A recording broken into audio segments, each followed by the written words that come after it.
They called me the quiet one. Not in a sweet, admiring way. More like the way you label an old lamp in the attic. It's there, it's functional, but nobody really notices it anymore. From the moment I could walk, I did what I was told. I said please, thank you, and sorry, sometimes even when I wasn't wrong. I got perfect grades, brushed my teeth without being asked, folded my laundry before anyone noticed it was done. I was the kind of child every teacher adored. But at home, I was a shadow that never startled anyone. My name is Josephine, and from as early as I can remember, I learned that if I didn't shine too brightly, I wouldn't get in anyone's way. But even when I did shine, they still looked right past me. I remember winning my first spelling bee in third grade. My teacher hugged me. The principal announced it over the intercom. I ran home that day full of energy, thinking maybe this time they'll be proud. That night at dinner, I waited for a congratulations, but all I got was a nod, not even eye contact before the conversation turned to Elliot's soccer practice. A practice, not a match. And apparently, he made a pass. Just a pass. I sat there twirling my spaghetti, trying to convince myself that maybe next time they'd notice. There was always a next time. Honor rolls, art contests, perfect attendance. And every time I got the same 3-second smile. Like I was a stranger who had just told them the weather. Meanwhile, when Elliot lost a video game, they comforted him like someone had died. When he scraped his knee, it became a family event. I wasn't jealous, at least I didn't think I was, but I was tired. Tired of trying to matter in a home that only had room for one favorite. No one screamed at me, no one hit me, but no one saw me. And let me tell you something, being invisible in a house full of people is a special kind of heartbreak. You feel it most in the quiet moments, like when you say something and no one answers, or when you show something you created and their eyes glaze over. As a kid, I thought love looked like warm hugs and words of praise. As I grew older, I realized sometimes love looks like just being noticed, and I wasn't. If I was the wallpaper, Elliot was the chandelier. He didn't just walk into a room, he arrived like royalty. And everyone played their part. Dad stood taller, Mom's voice softened, and conversations tilted toward whatever Elliot had to say. He was 2 years older, 2 inches taller, and apparently 200 times more valuable. Elliot got a standing ovation for existing. If he sneezed, it was a sign of strength. If I aced a calculus test, it was, "That's nice, Joe." Did you hear Elliot made varsity? I still remember one night like it was carved into my bones. I was 12, I had made honor roll again, straight A's across the board. I carefully placed my report card on the dinner table, even highlighted the teacher's comments that said things like gifted and natural leader. My dad skimmed it while reaching for the salt. Then, without looking up, he muttered, "Elliot's coach says he might play next season's opener." And that was it. No smile, no hug, just a verbal pivot back to the only child that mattered. I used to wonder if I was adopted, or maybe I did something wrong when I was younger, something terrible that earned me this invisible badge. But over time, I realized the truth. My brother wasn't just the favorite. He was a religion. Everything in the house felt like a shrine to him. Trophies in the living room, photos in the hallway, stories about him at every family gathering. At one point, we even had a cake with his football number on it for a practice win. Meanwhile, I had a bookshelf full of medals collecting dust because no one bothered to put them in frames. They didn't hate me, they just forgot I was there. And the longer it went on, the more I started to believe that maybe I wasn't worth celebrating. It was the day I realized that in my family, achievement didn't matter unless it belonged to Elliot. It was early spring, the day of the regional science fair. I had worked on that volcano project for 3 weeks straight. It wasn't one of those baking soda gimmicks. No, mine had layers, functioning tectonic plates, and a cross-section model explaining pressure buildup. My teacher said it was college-level work. The judges said it was the best they'd seen from a middle schooler in 10 years. I won first place, regional champion. I was glowing. On the ride home, I clutched my plaque like it was made of gold. I even imagined where I'd hang it on the wall. Just this once, I thought, maybe they'll see me. When I walked into the kitchen, my mom barely looked up. She was marinating meat. The whole house smelled like barbecue sauce and charcoal. "Did something happen at school?" she asked, wiping her hands. "Yeah," I said, beaming. "I won the science fair. First place, regional." I held up the plaque with both hands. She smiled for exactly 2 seconds. "That's great, honey. Can you move that? I don't want it to get greasy." Then she went back to seasoning chicken. In the backyard, I saw my dad setting up the new grill. It was expensive, the kind with 6 burners, stainless steel, built-in thermometer. I asked what the occasion was. "We're throwing a party," he said. "Elliot made varsity." I stood there holding a plaque that no one cared about, watching my family roll out decorations for a party because my brother got a spot on a school team. They invited neighbors, family friends, even Elliot's coach came by. There was cake, music, a banner that said, "Congrats, Elliot." No one asked about my project. No one even saw the plaque. So I quietly slipped it under my bed that night. I haven't taken it out since. That day didn't just break my heart, it reshaped it. That was the day I stopped trying to impress them, because I finally understood I could win the world and still not win my place in that house. They say home is where you can rest, but for me, home was where I performed, like a silent actor on a forgotten stage. My bedroom desk was pressed against a pale blue wall, chipped at the edges, old secondhand, just like everything else in that room. The chair creaked whenever I sat down, but it didn't matter. Because that desk was the only place where I felt real. It didn't care if I got the lead role in class or if I quietly cried over a C+. It just held me. Notebooks spread open, highlighters like shields, and a desk lamp that buzzed in sympathy. Every night I studied until my eyes burned. Calculus, English lit, chemistry reactions. And not because someone was cheering me on, but because I knew if I didn't push forward, no one would pull me out. No hugs, no hot cocoa. No one asking how finals went, just silence. A deep, constant silence that echoed through the walls and settled on my skin. Sometimes the only sound in my room was the scratch of my pencil and my own breathing. I watched other kids come to school complaining. My mom made me review vocab all night. I used to envy that.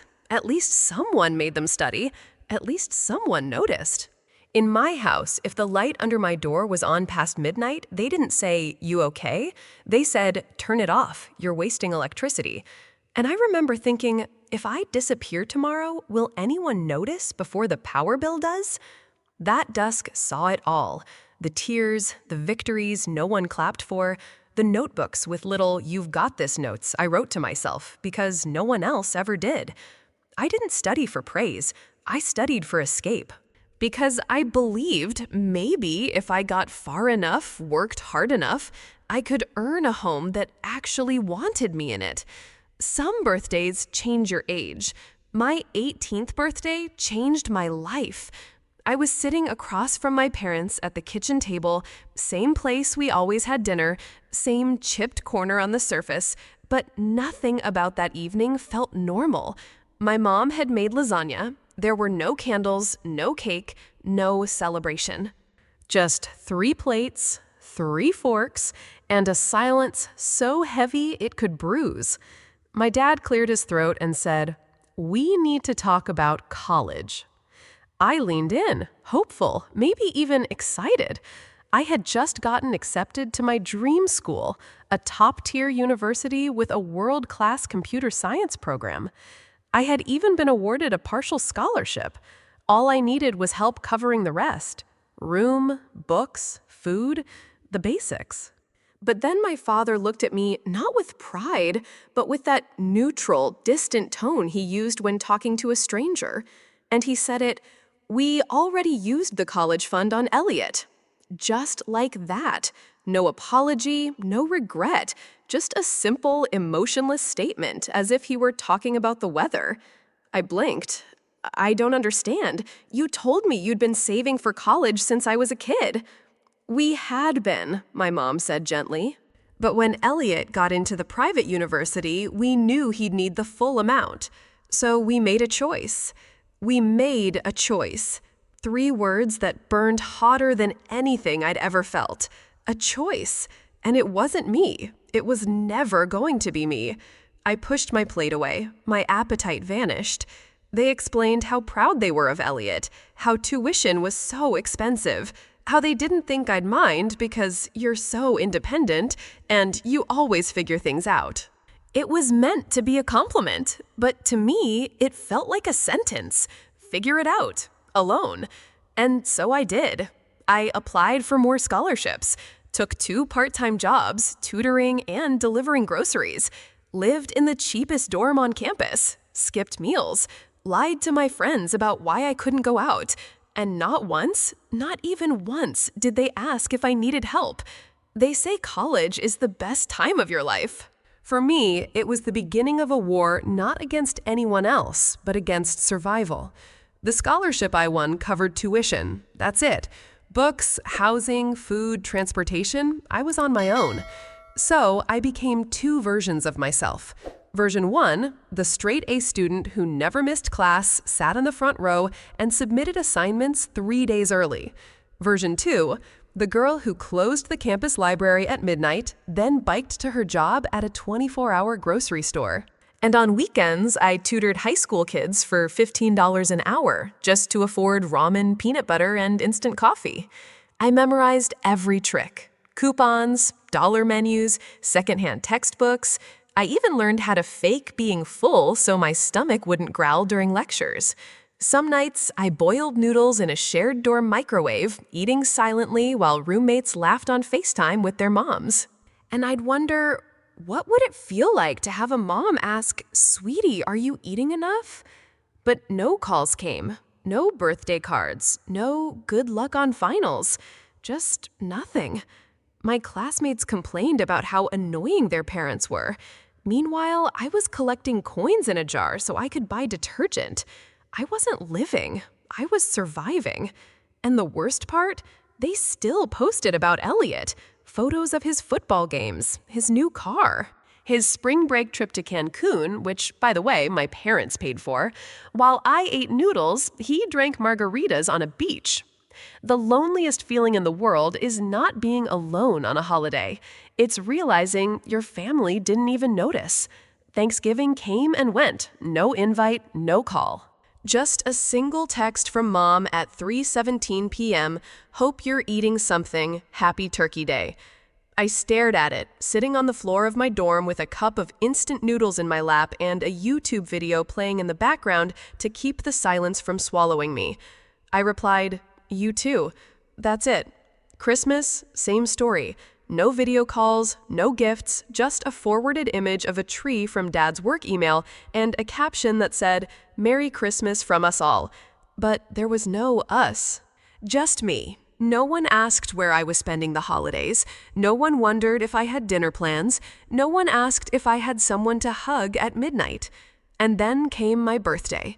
I kept my phone on silent that day. Didn't want to hope, didn't want to hurt. At 6:02 p.m., I got a message from my brother. "Happy B-Day, sis." No name, no heart emoji, just 3 syllables, cold, hollow, obligatory. Then one from Mom.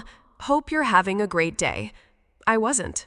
I was sitting alone in a coffee shop, wearing earbuds just to look busy, watching other people laugh and take pictures. That night, I didn't cry. I just felt numb. Because pain needs energy, and by then, I didn't have any left. There wasn't a single breaking point, no yelling match, no slammed doors, just silence. That was how it began. The less they asked, the less I offered. At first, I still tried, telling them about a professor who praised my project, mentioning I got promoted at my tutoring job, dropping hints that finals week was crushing me. But their reactions were always the same, barely listening, half smiling, then changing the subject to Elliot. So I stopped. Stopped updating them, stopped answering group texts, stopped initiating calls, and no one noticed. It was like slowly closing a window on a room that was never warm to begin with. The hardest part wasn't the distance, it was how easy it was to create. Because when someone actually misses you, they reach out. They knock, they call, they say, "Hey, I haven't heard from you in a while. Are you okay?" But weeks passed, then months, and nothing. Not even a "how's school?" Not even a "where are you for the holidays?" So I did what I do best. I planned. I started reading about other cities, started tracking job openings in different states, started saving aggressively, quietly, obsessively. It wasn't dramatic. It wasn't revenge. It was strategy. Because I knew that one day, when the time came, I would leave, and they wouldn't realize I was gone until it was far too late. It was a Tuesday. Gray skies, light wind, the kind of weather that feels like it's waiting for something to end. I stood in my tiny apartment, knees sore from bending, fingers taped from cardboard cuts, and stared at the last box sitting open on the floor. Most of the room was already empty.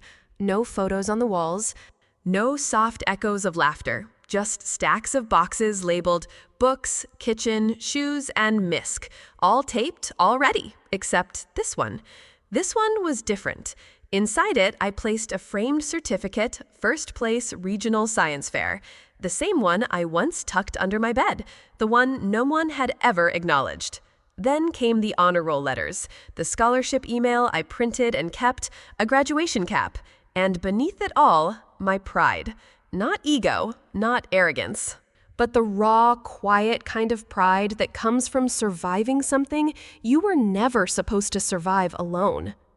I sealed the box with packing tape, the sound slicing through the silence like a closing chapter. No one from my family came to help me move. No texts, no offers, not even a lazy good luck. But Julia was there, my best friend since sophomore year. She showed up with coffee and a tired smile. She carried boxes that weren't hers. She made jokes so I wouldn't cry, even though she saw the tears anyway. At one point, I crouched on the floor, holding the tape roll in my hand, staring at that last box like it was a coffin. Julia sat beside me, rested her head on my shoulder, and whispered, "You're doing the bravest thing anyone can do, leaving without waiting for permission." And that's when I realized home isn't a place. Home is who shows up when you're carrying your whole life, one box at a time. When the plane took off, I didn't cry. Not because I wasn't emotional, but because the tears had already been shed. Over years, over birthdays missed, over dinners where I sat across from people who never looked up. I stared out the window as the city I once begged to belong to shrunk into tiny, forgettable shapes.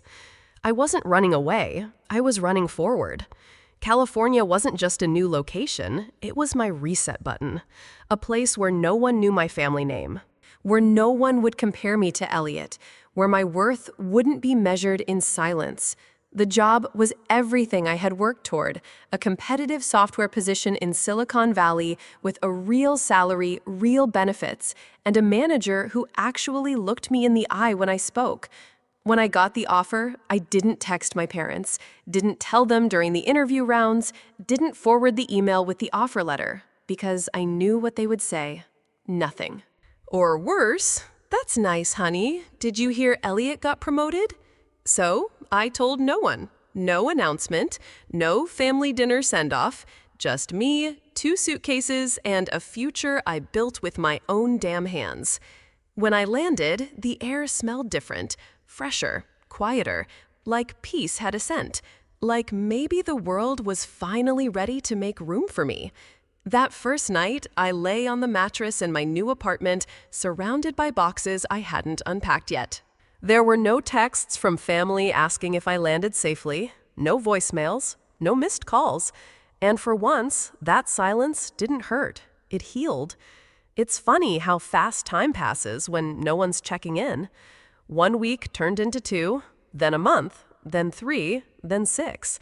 And not once, not even once, did anyone from my family call to ask, "Where are you? Are you okay? When are you coming home?" They didn't know I had left the state. Didn't know I had a new job, a new apartment, a new version of myself rising from the ashes they helped create. At first, I kept checking my phone, like some part of me still believed they'd notice, still believed they'd feel my absence like a missing tooth in the family smile. But silence has a way of stretching out until it wraps around you like a blanket. And eventually, it stopped hurting. Instead, it became something else entirely. It became peace. I made new routines. Morning walks, coffee with my neighbors, late-night coding sessions with lo-fi music playing in the background. I finally bought the curtains I wanted without wondering if someone else would think they were too much. I started to feel whole without anyone needing to see it. And that was the strangest part of all. The more they forgot me, the more I remembered who I was. It was a Tuesday morning. Ordinary, quiet. I was sipping coffee in my California apartment, watching the sun hit the mountains through windows I bought and cleaned myself. Then the phone rang. Unknown number. Some part of me, still soft, still stupid, hoped maybe it was Grandma, or even someone calling by mistake. But it wasn't. Josephine. That voice, sharp, familiar, dry, like sandpaper. It was my father. He didn't ask how I was, didn't comment on how long it had been. No small talk, no warmth. Just this, you need to come home for dinner this Saturday. I blinked. The audacity knocked the air out of me. What dinner? Elliot's fiancé's parents want to meet you. They're traditional people. Family is important to them. They found out Elliot has a sister. And just like that, 6 months of silence evaporated. Because now I was useful again. Not loved, useful. I took a slow breath. I'm not coming. A pause. Then, what do you mean you're not coming? That edge returned to his voice. The same one I remembered from childhood. The one that made no feel dangerous. But I wasn't a child anymore. I mean exactly what I said, I replied. I'm not coming to your dinner party. Why not? And that's when I laughed. Not a nervous laugh, not a polite chuckle, a real, full-bodied, finally free laugh. Because it was all so ridiculous. He didn't call when I graduated. Didn't call when I moved across the country. Didn't call for birthdays or holidays. But now that Elliot needed a good impression, suddenly I existed, and I wasn't going to play along. There was a pause, the kind of pause where the air feels like it stops moving, where even the birds outside seem to hush.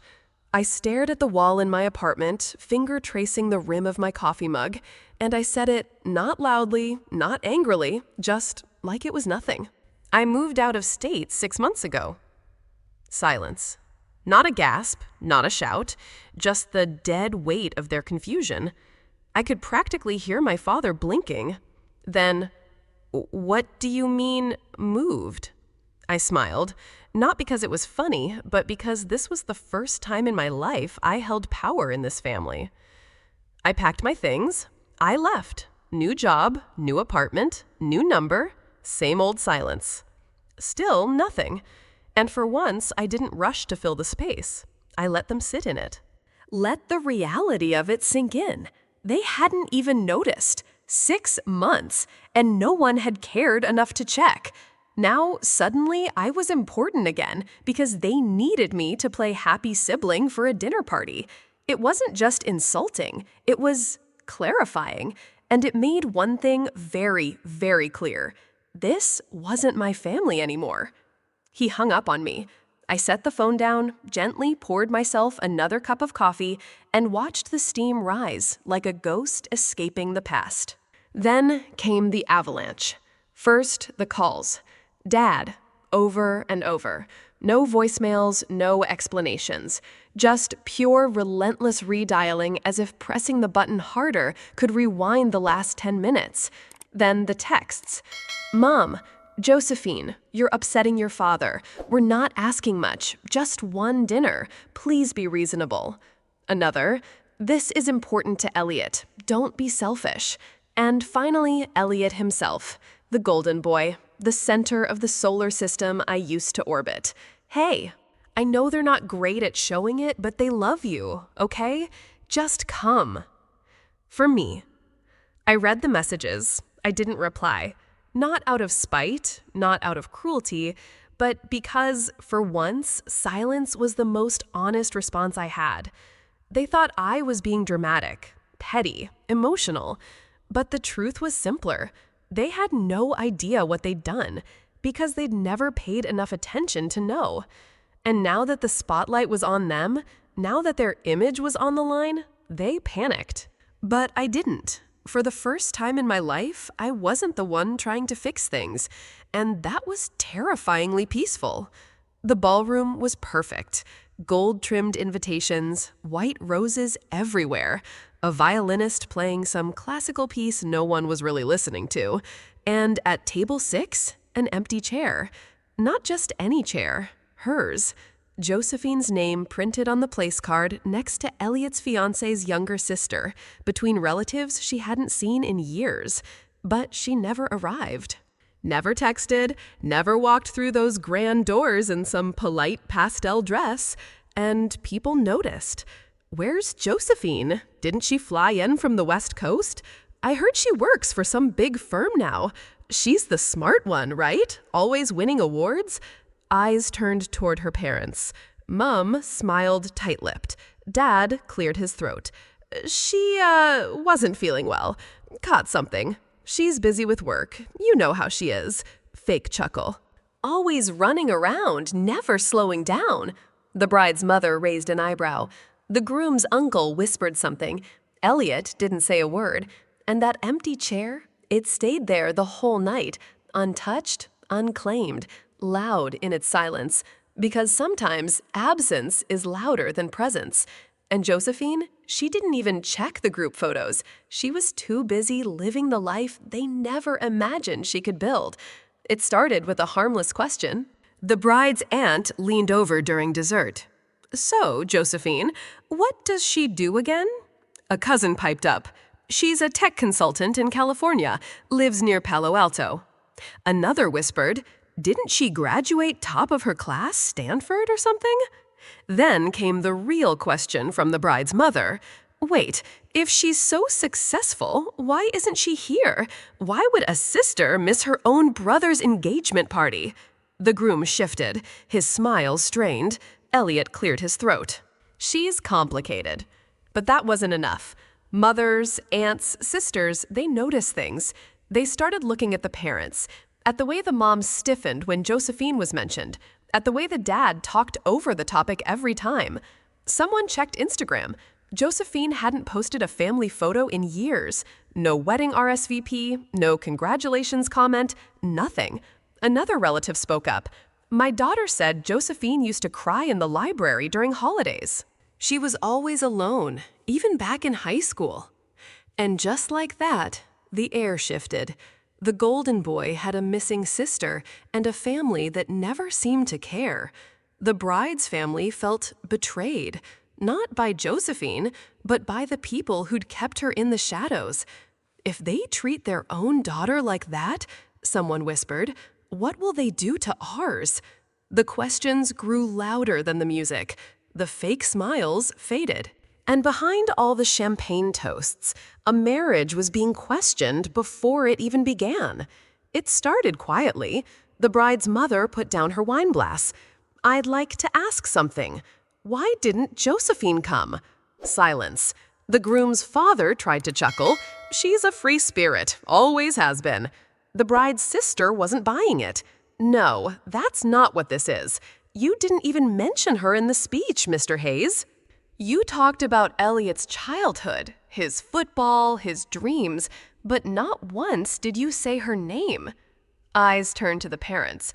Mom's fingers tightened around her napkin. Dad adjusted his tie but said nothing. Then the bride herself, calm but ice cold, leaned in toward Elliot. You never told me she was this important. You said she was difficult, that she didn't want to come. But everything I'm hearing makes me think you all pushed her away. Elliot's face flushed.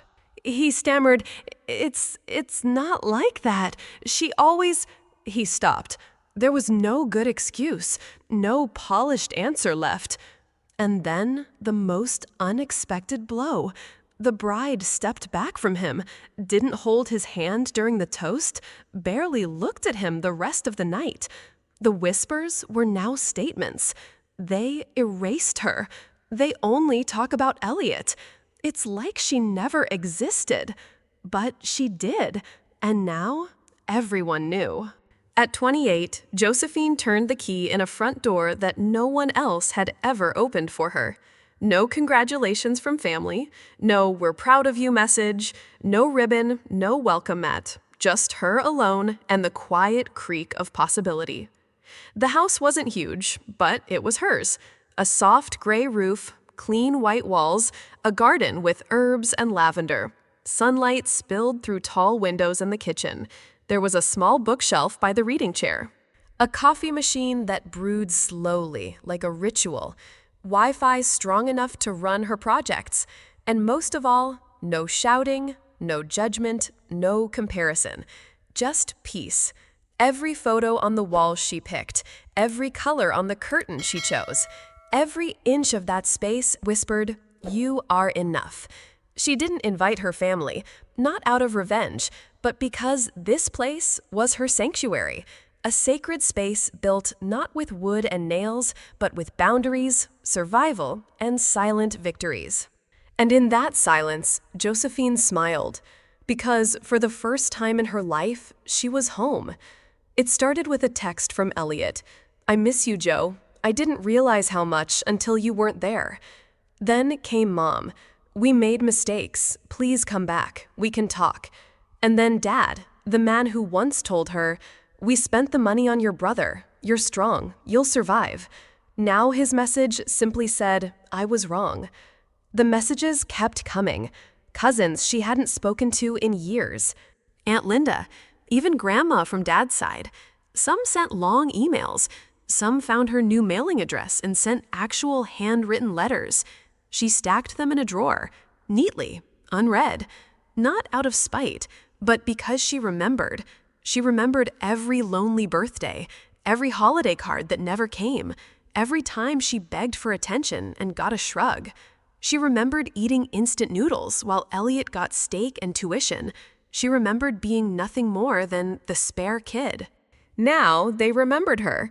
But she had already chosen peace. She had already chosen herself. She didn't need revenge. She didn't need to yell. She just needed to not open those envelopes. Josephine had changed her number. She blocked her parents, muted Elliot, ignored all the emails and cards. But there was one name in her contacts she never touched: Grandma Lillian, her maternal grandmother, the woman who always smelled like lavender and lemon tea, who never said much at family dinners, but always made sure Josephine had a second helping, who mailed her a scarf when she moved for college, who slipped an envelope with $200 in her hand at graduation and whispered, "This is just for you. You don't owe anyone." Lillian never judged. She never took sides. She just loved. And now, at 82, she sent Josephine a simple card. No sermon, no guilt. Just a small pressed lavender flower taped to the inside, and a note in trembling handwriting. "Wherever you are, Joe, I hope it smells like peace. I'm proud of you. Love always, Grandma." Josephine didn't cry for her parents, or Elliot, or the years of being invisible, but she did cry for that lavender, because it reminded her, even when the world pretended she didn't exist, one person always knew she mattered. It was a casual lunch break at the new office. Sunlight poured into the cafe. A breeze stirred the napkins. Someone asked her halfway through their sandwiches, "So, Josephine, do you have any siblings?" She didn't blink, didn't flinch, didn't search for words, just smiled. "Nope, I'm an only child." And for the first time in her life, that answer felt true. Not because Elliot had vanished, not because the past didn't happen, but because Josephine no longer felt the need to explain it. No more asterisk. No more, "Well, I do, but it's complicated." No emotional footnotes. She had shed that old skin, the neglected little sister, the ghost at family dinners, the name that was always said second. Now she was just Josephine. No explanations, no guilt. Just a woman who had learned how to choose her peace over other people's comfort. The email came on a Monday morning. Subject: congratulations, you're now senior product lead. 30% raise. Corner desk. Team of her own. Josephine didn't cry. She smiled, then opened a browser tab and bought the plane ticket she'd saved in her bookmarks for 5 years. Tokyo, Kyoto, Osaka. She rented a red convertible, her first ever car, and it purred like freedom. Packed her suitcase with linen dresses, 2 notebooks, and the lavender scarf Grandma Lillian gave her. At Kiyomizu-dera Temple in Kyoto, she stood beneath the maple trees and whispered, "Thank you, not for what they did, but for helping me become this." She took a photo, then another, then one more smiling, holding a matcha ice cream with cherry blossoms in the background. She sent that one to Grandma. Caption: "Made it to Japan, Grandma. Smells like peace here too." Her phone vibrated with a reply within minutes. "You earned every petal, Joe." It arrived on a Tuesday, cream-colored envelope, his handwriting, return address, her childhood home. Josephine stared at it for a full minute, not with anger, not with hope. Just silence. She didn't wonder what it said. She didn't try to guess if it was an apology, an explanation, or a plea, because she didn't care. She walked to the kitchen, opened the trash bin, dropped it in. No drama, no hesitation. Just done. She no longer needed closure from someone who never offered comfort. She didn't want answers from someone who never asked questions.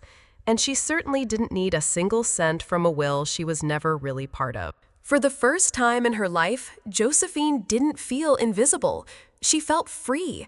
And that letter, it wasn't a missed opportunity. It was proof. She'd finally stopped waiting. Josephine sat alone on her balcony one evening, glass of wine in hand, the city glowing below, the life she built glowing within. Her phone buzzed, a message from a colleague. "You're seriously one of the strongest people I've ever met." She smiled, then paused, and whispered almost like a secret, "Only because no one ever caught me when I fell." Because the truth is, if they had believed in her, if they had seen her, if they had chosen her even once, she might have settled, played small, waited politely for permission to bloom. But they didn't, so she had to grow roots alone, had to become her own safety net, her own cheerleader, her own damn miracle. And now, she doesn't wish it went differently. She doesn't want the story rewritten. Because from all their silence, she built a voice. From all their absence, she built a presence. From all their rejection, she built a life. Maybe if they had loved me right, I wouldn't have turned out this strong. And she wouldn't trade that strength for anything. You don't need closure from people who never gave you comfort. Sometimes the strongest thing you can do is walk away. Josephine didn't scream. She didn't seek revenge. She built a life they could no longer ignore, a life that didn't need them to be beautiful. Remember this, family is not who shares your blood, it's who shows up when you need to be seen. Have you ever felt like the forgotten one, the invisible sibling, the outsider in your own family? Then this story was for you, because healing starts with being seen, and this channel sees you. Subscribe now for more true stories of quiet strength, emotional comebacks, and lives rebuilt with purpose. Hit the bell so you never miss an episode. Because here, you are not just a viewer, you're a survivor and a storyteller too.